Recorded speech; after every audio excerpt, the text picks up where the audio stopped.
All right, I'll just jump right into it. I never thought I'd be the guy posting something like this, but here I am. My wife, Lisa, and I have been together for about 8 years now. We got married young, both chasing our dreams, me working as a graphic designer and her trying to build a career in marketing. Things weren't perfect, but they were good enough. We had a nice house, a dog, and a routine that felt solid. But lately, I'd noticed little cracks in the surface. She'd get defensive over nothing, start canceling plans last minute, and was always on her phone. She'd say it was just work emails or some influencer she followed, but I had this nagging feeling I couldn't shake. It all started around the time I opened my new restaurant. It was a big deal for me. I poured my soul into it, and I kept telling Lisa it was going to be a success, but she was dismissive, like she didn't really care. She'd make snide comments about how much money I was spending or how I shouldn't get my hopes up. That was weird because she's usually pretty supportive when it comes to my passions. Still, I shrugged it off, thinking maybe she was just stressed or jealous. We argued about it once or twice, but nothing major, until I started noticing her behavior change more noticeably. She'd leave the house at odd hours and come back with a weird, secretive look on her face. She started avoiding me, and when I'd ask her what she was up to, she'd brush me off, make excuses about work or friends. The worst was when I caught her lying about going to a client meeting when she was actually out with some guy. I saw a text pop up on her phone that said, "Can't wait to see you again, babe," from some number I didn't recognize. I didn't confront her right away, but I kept that message in the back of my mind, just waiting for the right moment. Then, I started noticing her phone was always with her, even in the shower or when she was sleeping. She'd hide it whenever I got close, and her screen time spiked dramatically. I found out she'd been deleting messages, closing out chats quickly when I turned around, and even hiding her social media accounts. Honestly, I felt like I was losing her somewhere along the line. The distance grew, and I felt more like a stranger in my own marriage. I was starting to suspect she was cheating, but I didn't want to believe it.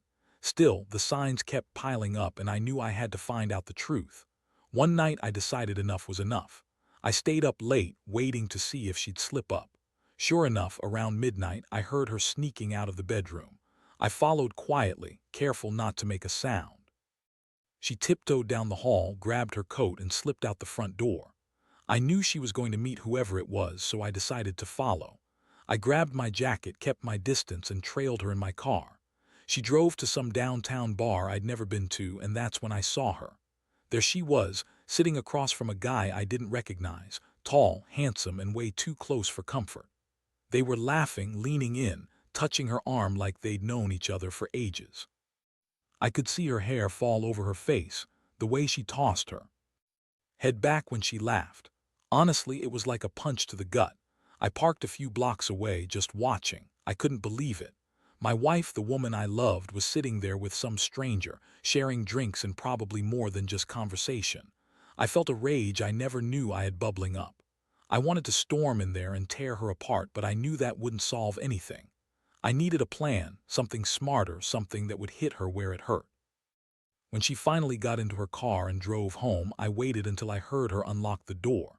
She stumbled in, clearly tipsy, trying to act casual. I was sitting in the dark, arms crossed. She looked surprised to see me awake, her face trying to suppress that guilty look. I asked her straight up, "Who was that guy tonight? Who were you with?" Her eyes flickered and she immediately tried to deny it. "It was just a friend, Jason. Just grabbing a drink after work, that's all." But I wasn't born yesterday. I saw the way she looked away, the way her hands trembled a little. That was the moment I knew for sure. Lisa had been cheating on me. I felt everything: anger, betrayal, sadness, an overwhelming sense of loss all at once. The girl I married, the girl I trusted, was out there lying, sneaking around. I kept my cool, but inside I was boiling. I asked her to sit down, to be honest, and she did, eventually breaking down and trying to lie her way out of it. She said it was just sex, that she felt lonely, that she didn't want to hurt me, but she needed something more. I felt like my world was collapsing. How could someone I loved so much do this to me? How could she betray me like that? That night I lay awake, staring at the ceiling, trying to process what I'd just learned. The next morning was a nightmare. I woke up feeling like I'd been run over by a truck, a mix of heartbreak, rage, and disbelief. I couldn't even look at her at first. She tried to act innocent like she hadn't just betrayed everything we had. But I wasn't buying it. I could see the guilt all over her face, the way her eyes darted around, trying to avoid mine. I knew she was lying again, trying to minimize what she did, but I wasn't going to let her get away with it this time. I sat her down and told her I needed the truth, completely, no more lies. She hesitated, then finally admitted to the affair, saying it just happened, that she never meant for it to go this far. She called the guy a stupid mistake and started crying, saying she was lonely and felt neglected. She threw in the usual bitchy attitude, insisting that I wasn't paying enough attention to her, that I was too focused on my restaurant. Honestly, hearing her try to justify it made me angrier. How could she be so dismissive of what she did? I felt like I was dealing with a different person, someone I didn't even recognize. The betrayal cut deep. I knew I had to confront this head on, but I was also feeling lost. I asked myself, what's the point now? I loved her, but how could I trust her again? We argued all day, back and forth, with her trying to brush it off, saying it was just sex, that she didn't love him, that she'd never leave me, but I knew better. I saw the way she looked at her phone, the little habits she'd developed, deleting texts, hiding messages. It was clear she was still hiding something. I spent the next few days feeling numb, trying to get my head straight. I couldn't believe I'd been blind. How long had this been going on? Had she been lying to me for months? Every time I saw her, I felt betrayed all over again. I couldn't even look at her without feeling this terrible mix of disgust and heartbreak. I started thinking about what to do next, about revenge, about whether I could even forgive her. It was the worst feeling, knowing someone you trusted so much could just throw all of it away like that. I felt like my entire life was shattering, and I had no idea how I was going to put the pieces back together. After a few days of sitting with this weight on my chest, I realized I couldn't just let things go. Not without doing something. Whatever I felt, I knew I had to act, not because I wanted to hurt her, but because I needed closure. I started thinking about how I could turn this around, how I could make her see what she'd lost, or maybe even give her a taste of her own medicine. Yeah, I know.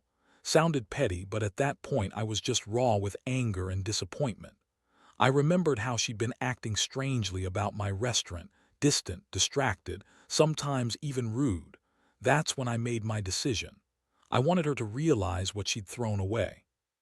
So I started by digging into her phone, just casually, not even trying to hide what I was doing. I found more than I bargained for: secret messages, flirtatious texts, even plans to meet up again. She'd been sneaking around even after admitting the affair. That was a punch right in the gut. I felt the anger surge again. There was no way I was going to let her keep lying to me, not anymore. That night I waited until she was asleep, then I set up a little plan. I made sure to record some of her texts, take screenshots, and even plan a few apps that would keep track of her secret messages. I wanted her to know I wasn't stupid, that I was onto her. The next morning she woke up to find her phone buzzing nonstop with notifications. She looked confused, then furious when I told her I'd been watching her. She swore she'd stop, that she'd end it with the guy, but I didn't believe her anymore. Honestly, I was just tired of being played.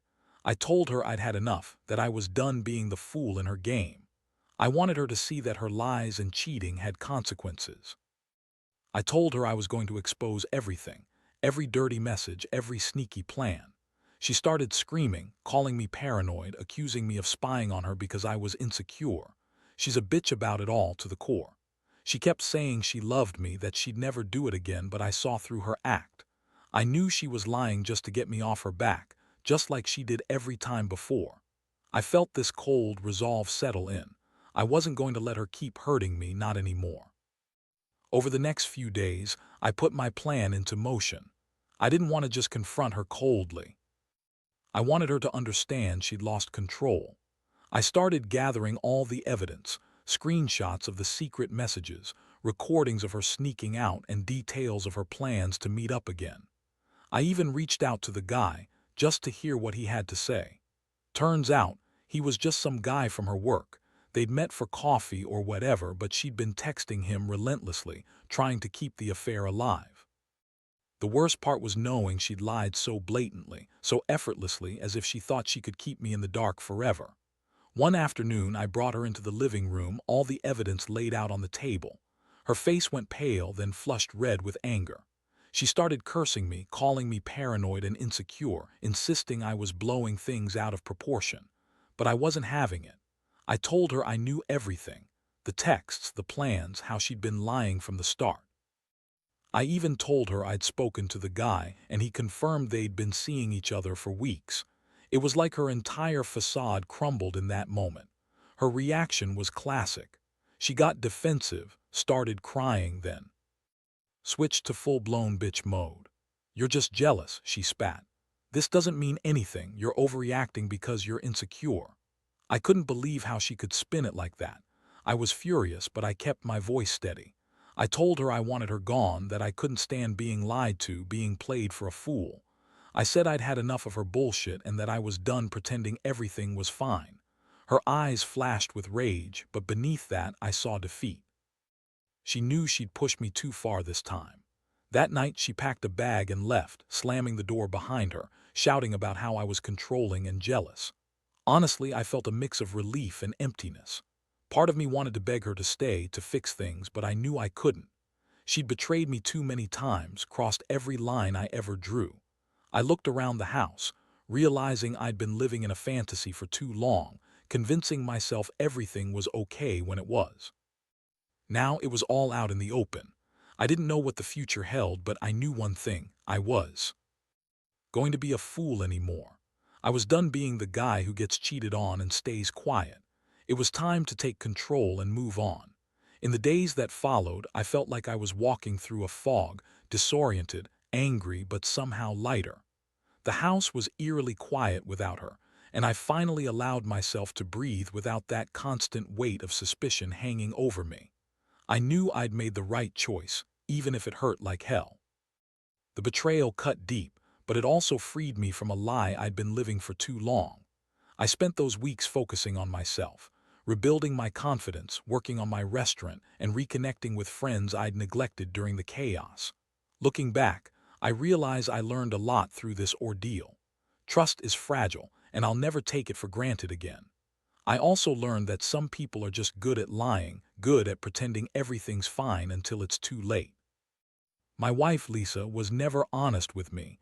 She always had some excuse, some lie to cover her tracks. The worst part is how she dismissed it all, claiming it was just sex, just a mistake. As if that made it okay. But cheating isn't just about the act. It's about the betrayal, the dishonesty, the way they choose someone else over you. I don't regret how I handled things. I wish her well, honestly, but I'm never going to trust her again. That betrayal changed me. I've become more cautious, more aware of what I deserve. I've also realized that sometimes the best revenge isn't petty schemes or revenge plots. It's simply walking away and proving you're stronger without them. To anyone reading this who's going through something similar, I'll say this: trust your gut. Don't let anyone treat you like you're less than you are. If someone cheats, they're telling you who they really are. Don't stay because you're afraid of being alone or because you think you can fix it. Sometimes the best thing you can do is cut your losses and move forward. You'll get through it, even if it doesn't seem like it now. And one day, you'll look back and realize that losing the bad was the best thing that ever happened to you.